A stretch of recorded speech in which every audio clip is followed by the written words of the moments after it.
설계가 얼마나 중요한지 먼저 비유적으로 설명드려 볼게요. 여기 그 레고 블록이 있습니다.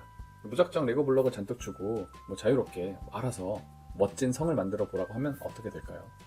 뭐부터 시작해야 될지 막연할 수 있습니다. 레고 블록이 멋진 성이 될 수 있는 이유는 바로 설명서가 있기 때문인데요. 바로 디자인과 설계입니다. 이번에는 그 완성 이미지만 주고 똑같이 만들어 달라고 하면 어떨까요? 인테리어 공사할 때 그 인터넷 검색 이미지만 보여주면서 내가 원하는 디자인이다, 똑같이 해달라, 이렇게 기술자한테 내맡기는 경우 정말 많잖아요. 기술자는 그 시공 고민하느라 현장에서 꽤 오랜 시간을 허비할 수 있습니다. 자재 사러 다니느라 우왕좌왕하게 될 거고, 컨펌 받느라 이렇게 해도 되냐 저렇게 해도 되냐, 시공 기술자하고 전화 통화하느라 현장 실장님들 정신없는 경우 정말 많죠. 공기가 길어지는 것은 물론 늘어진 시간만큼 불필요한 추가 비용이 발생될 수밖에 없습니다. 이것도 한번 생각해 보셔야 됩니다. 이미지만 보고 완성된 그 레고의 결과물이요, 이미지만 참고해서 진행된 인테리어 공사, 그 결과물은 어떨까요? 얼추 비슷할 수 있겠지만 똑같이 완성하긴 쉽지 않을 거예요. 마감 디테일이 좋을 수가 없겠죠.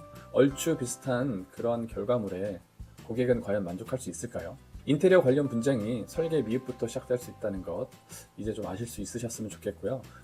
다시 한번 말씀드리지만 공기가 늘어나고 예산이 초과되고 공사 결과물에 만족하지 못해 분쟁이 생기는 이유, 공사 중에 생기는 90% 이상의 마찰은 설계 단계에서 충분히 예방할 수 있다는 사실. 인테리어 업체 입장에서도 보면 설계 단계를 소홀히 하면 길게 살아남기 힘들겠죠. 망하는 결정적인 이유가 될 수 있습니다. 아무리 작은 레고 장난감이라도 조립 설명서는 꼭 들어있습니다. 마찬가지로 아무리 작은 공사도 설계가 꼭 필요하다는 것을 다시 한번 기억해 주시면 좋을 것 같습니다. 먼저 설계 프로세스를 설명드리기 전에 설계라는 단어 자체가 쉽게 와닿지 않는 것 같아서요. 설계라는 단어부터, 그 개념부터 짚고 넘어가 보도록 하겠습니다. 설계는 시공 전 준비 단계를 말한다 라고 말씀드리고 싶고요. 그 시공을 보면 시공에도 철거, 목공, 전기, 설비 이런 것처럼 그 종류가 있죠. 그리고 순서가 있습니다. 설계 파트도 마찬가지입니다. 레이아웃, 도면, 디자인 시안 작업, 3D처럼 설계에도 그 종류가 있고 과정이 있습니다. 그리고 시공 파트에서 말하는 공정을 철거 또는 철거 시공, 목공, 목공 시공, 전기 시공, 이렇게 시공이라는 단어를 붙여서 부르고 있듯이 설계도 마찬가지예요. 디자인, 디자인 설계, 레이아웃, 레이아웃 설계, 도면, 도면 설계, 이렇게 설계라는 단어를 붙여 표현하기도 합니다. 사람들이 시공 분야만 궁금해하는데 그럼 설계보다 시공이 더 중요하다는 건가요? 인테리어 공사 준비하면서 많은 분들이 시공 순서에만 궁금해 하시는 것 같아요. 사실 시공 순서를 물어본다는 것은 설계를 제대로 준비하지 않았기 때문에 생겨난 질문이거든요. 시공 순서는 디자인에 따라 달라질 수 있잖아요. 그리고 디자인이 최종 확정되어야 비로소 시공 순서를 알 수 있고 공정표를 짤 수 있게 됩니다. 시공이라면 현장 일이라면 뭐든지 다 할 수 있다. 아무리 그 현장 경험 많은 기술자나 실장급 또는 소장급 인재가 있더라도, 인테리어 신이 오더라도 꼭 하는 말이 있어요. 도면이 있어야 된다. 도면이 있으면 뭐든지 다 할 수 있다. 뭐든지 만들어낼 수 있고 쳐낼 수 있다. 이런 말을 하거든요. 즉 인테리어 현장 전문가나 A급, 신급 기술자가 와도 도면 없이는, 디자인 없이는, 즉 설계 없이는 시작조차 할 수 없다라는 것입니다. 설계가 공사 준비 단계라고 설명드렸고, 준비 없는 공사는 실패할 수밖에 없다라고 말씀드렸습니다. 비용적인 손해로 직결될 수밖에 없고, 준비 안 된 공사로 고객이 피해를 입을 수 있어요. 본의 아니게 의도치 않게 사기꾼이 될 수 있거든요. 인테리어 업계 사기는 처음부터 의도를 가지고 사기를 쳤다기보다는 설계가 중요한지 모르고 본의 아니게 사기가 되는 경우가 더 많거든요. 그래서 성공적인 인테리어 공사를 위해서 그리고 망하지 않는 인테리어 업체 운영을 위해 한 번쯤은 이 설계 단계에 대해서 정리할 필요가 있을 겁니다. 제가 설명드릴 설계 프로세스가 좀 복잡하게 보일 수 있겠지만 최대한 쉽게 설명드리려고 고민 많이 하고 준비했습니다. 그 설계 과정 하나하나가 꼭 필요하고 이유가 있는 거니까 끝까지 잘 따라와 주시길 부탁드리고요. 이렇게 생각해 보시면 좋을 것 같아요. 큰 방송국에서 거창한 프로그램을 제작할 수도 있고, 개인이 저처럼요, 방송을 간소화해서 유튜브 촬영하는 것처럼 설계 프로세스를 진행하는 인테리어 프로젝트 사이즈에 맞게 압축, 간소화하는 방법도 같이 설명드려 보겠습니다. 셀프 인테리어라면 처음 하는 일에 시행착오가 없을 수 없겠죠. 그 방법과 순서를 알고 가시면 좋을 것 같고요. 전문가라면 이 설계 과정 하나하나가 왜 중요한지 고객에게 꼭 설명해 줘야 할 거고요. 인테리어 업체와 계약을 앞둔 소비자 입장이라면 이 설계 과정을 잘 준비해 주는 그런 업체와 계약하시면 됩니다. 업체 포트폴리오보다 더 중요한 게 바로 이 설계 과정에서 나오는 디자인 제안서거든요.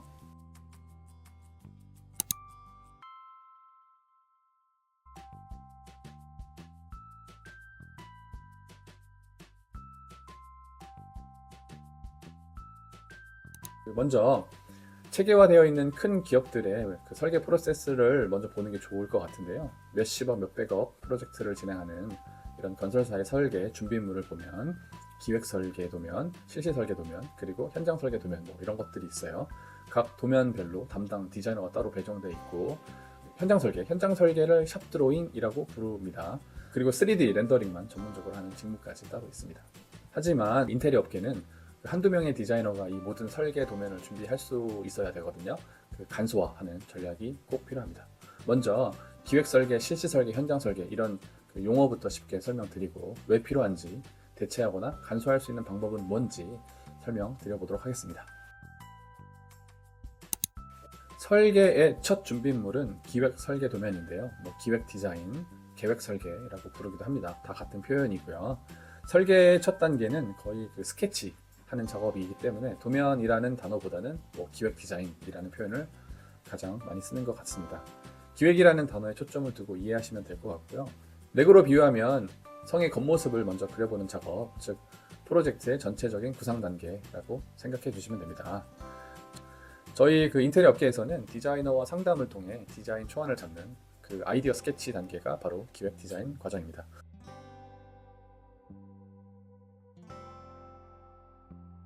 보통 그 기획 단계에서는 인터넷에서 사진 찾아보는 것으로 시작하죠. 저희 디자이너들이 리서치하는 사이트, 핀터레스트 이외에도 100개 정도 있는데 그 리스트를 살짝 가지고 와서 공유해 드려보겠습니다. 그 고객 상담 단계를 보면 그 고객이 가진 이미지, 고객의 생각을 디자이너가 업그레이드 해주는 그런 과정이 될 거고요.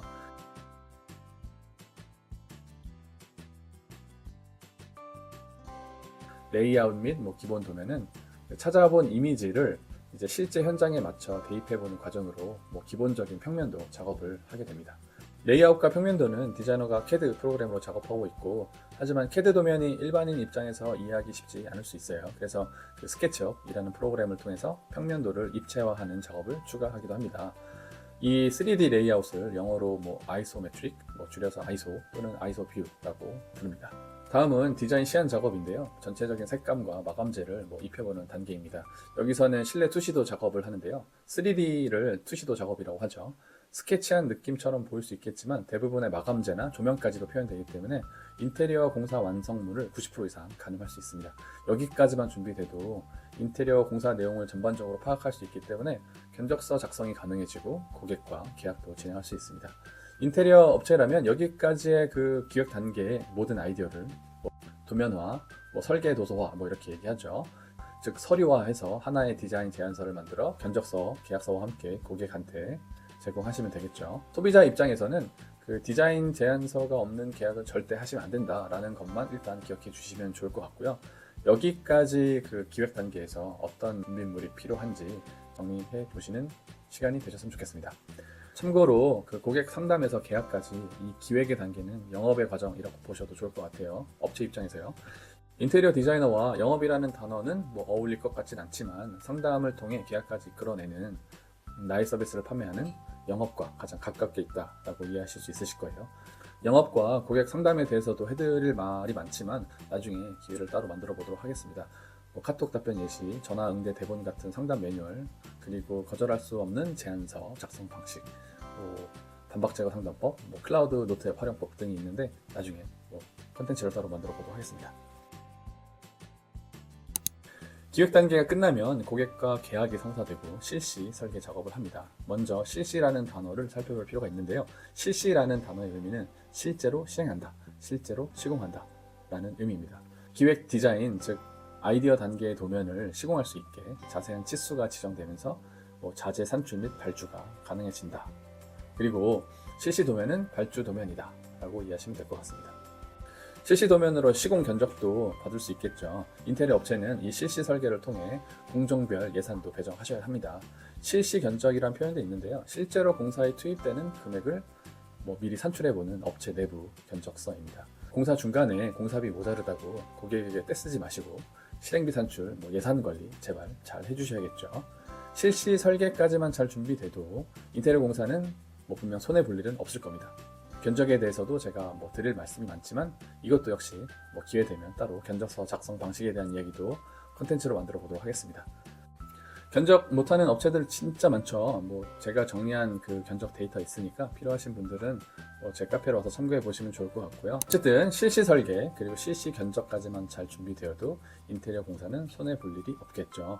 실시 설계 단계에서는 인면도, 천장도, 단면도, 가구 상세도 등 공사 전반의 상세 도면을 작업하게 되어 있고 실시 설계 단계의 도면만 있어도 기술자들이 한결 수월하게 공사할 수 있습니다. 마지막으로 더 하나 말씀드리면 공사가 끝나면 연락이 안 되는 AS나 하자 대응 안 되는 업체가 많을 수 있죠. 실시 단계의 도면만 잘 가지고 있어도 하자 원인을 찾는 데 큰 도움이 됩니다. 실시 도면을 현장 작업자들이 이해하기 쉽게 좀 디테일하게 시공 도면화하는 작업이라고 이해하시면 좋을 것 같아요. 그리고 재료 분리 같은 마감 디테일이나 시공 디테일을 미리 고민해보는 단계입니다. 시공 디테일을 단면도 형태로 준비하면 되는데요. 인테리어 업체라면 이런 시공 디테일 자료를 계속 수집하셔야겠죠.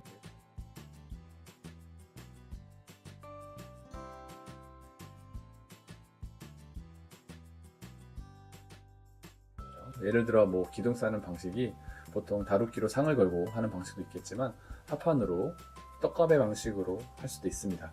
금속 철판을 이용한다든지 코너대에 대고 바로 핸디나 시멘트 미장하는 방식도 있죠. 마감재와 현장 상태에 맞춰 무엇보다도 공사 예산에 맞춰 시공 디테일을 선택하시면 됩니다. 하리 싸는 방식, 간접 조명 박스나 덴조나 가배, 목공 디테일도 그렇지만 설비나 전기 같은 시공도 그 디테일에 따라 비용이 많이 달라지니 이런 시공 디테일을 반드시 시공 전에 정해놓을 필요가 있습니다. 시공을 잘 모르고 계시면 대부분 그 현장에서 즉흥적으로 작업자의 의견에만 의존해서 공사를 진행하시죠. 현장 작업자는 본인에게 편안한 방식으로 유도할 거예요. 이렇게 시공하면 하자가 생긴다. 이게 FM이다. 이런 식으로 설명하면서 지나치게 꼼꼼하게 시공하죠. 꼼꼼한 것도 좋지만 지나치게 꼼꼼한 것은 오히려 낭비가 될 수 있거든요. 담당자가 시공을 잘 모르면 기술자는 은근히 일을 늘리거나 추가 비용이나 임금을 더 청구하는 악용 사례도 생길 수 있습니다. 현장 디테일 도면은 작업자가 미처 생각하지 못한 아이디어를 줄 수 있고 작은 공사도 설계, 즉 시공 방식을 정해놓고 기술자를 불러야 배보다 배꼽이 더 커지는 경우나 예산 낭비를 예방할 수 있습니다. 시공을 모르면 작업자에게 끌려간다는 이야기가 시공 디테일을 풀지 못해 생기는 현상이잖아요. 돈 많이 벌고 싶은 인테리어 업체라면 시공 디테일에 대해서 꼭 정리하고 수집하셔야 됩니다. 시공 디테일을 가장 많이 알고 있는 사람은 기술자보다는 입니다. 스케치업 투시도 다음으로 3D 렌더링 작업이 있는데요. 렌더링 작업은 투시도를 보다 사진처럼 만드는 실사 작업인데요. 정말 손이 많이 가는 작업입니다.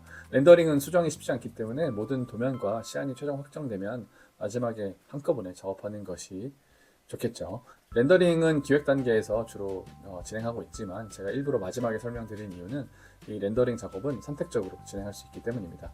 스케치업 프로그램 작업만으로 현장 마감 상태를 충분히 가늠할 수 있고 저희 같은 경우도 스케치업 작업만으로 이해가 잘 안 간다, 렌더링도 보고 싶다, 이렇게 추가적으로 고객이 요청하시면 선택적으로 진행하고 있습니다. 거의 대부분의 인테리어 프로젝트는 그 스케치업 투시도까지만으로도 충분하기 때문에 렌더링은 옵션으로 고객의 요청에 맞춰 진행하시면 될 것 같습니다. 렌더링 하는 프로그램은 여러 가지가 있고 V-Ray, 3D Max, enscape 이런 것들이 있는데 저희 회사는 작업 속도가 비교적 빠른 enscape를 사용하고 있고요.